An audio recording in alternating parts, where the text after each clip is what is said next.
People are searching for families in emergency shelters, and search teams are scouring debris to look for human remains to begin the process of identifying bodies. Thousands of people have lost their homes and livelihoods. The historic town of Lahaina is all but destroyed. Residents say they are coping with unimaginable loss.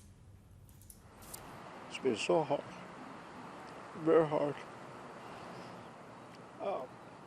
Never, I think, in my life would I have imagined that we would have something like this, a catastrophe of an unequal disaster. Questions are being raised about why sirens weren't activated on the island when the fires broke out, as Shihab Rattansi reports from Maui. Saturday was the first time cadaver dogs were used to search through the ashes and rubble of Lahaina in search of human remains.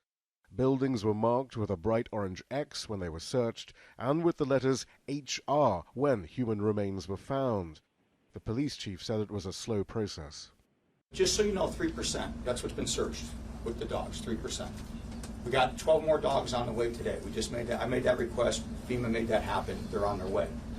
But think about how hot and how humid it is, and we can only go as fast as that animal can go.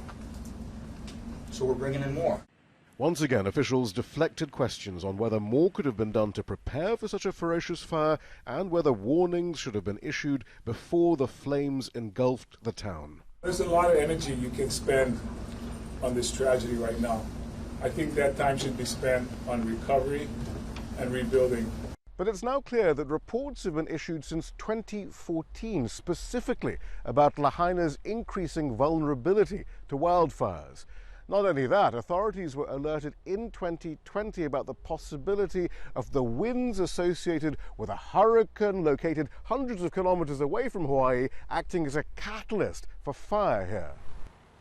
For a second day, plans to allow residents of Lahaina back in to assess the damage for themselves were subject to changes and confusion. These are our belongings. This is what we were able to grab. Lahaina resident Skip Scott said extra restrictions were imposed after some of those who'd made it back on Friday had entered devastated areas that authorities had cordoned off, desperate to see what was left. There were a lot of residents that just wanted to see if their house was still standing and just to assess what they're going to do next. I mean, a lot of us are trying to make tough decisions, and whether or not your house is still standing or not is a big factor in that.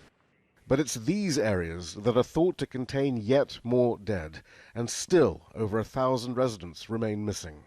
Shihab Rattansi, Al Jazeera, Maui. David Bowman is a professor of pyrogeography at the University of Tasmania, and he explains why the fire has been so devastating. It was bad because of a whole constellation of factors, extreme weather, drought, unmanaged grass fuels, and inappropriate sort of urban design, I suppose, and a reliance on mass evacuation. And these things escalate so quickly. It's a terrifying scenario when you have people literally diving into the ocean to save their lives.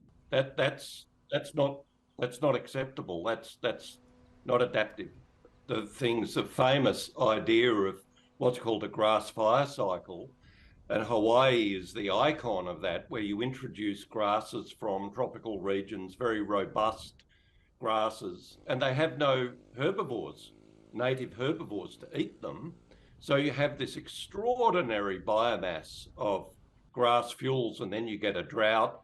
And basically you've got, effectively, it's like saturating a landscape in petrol.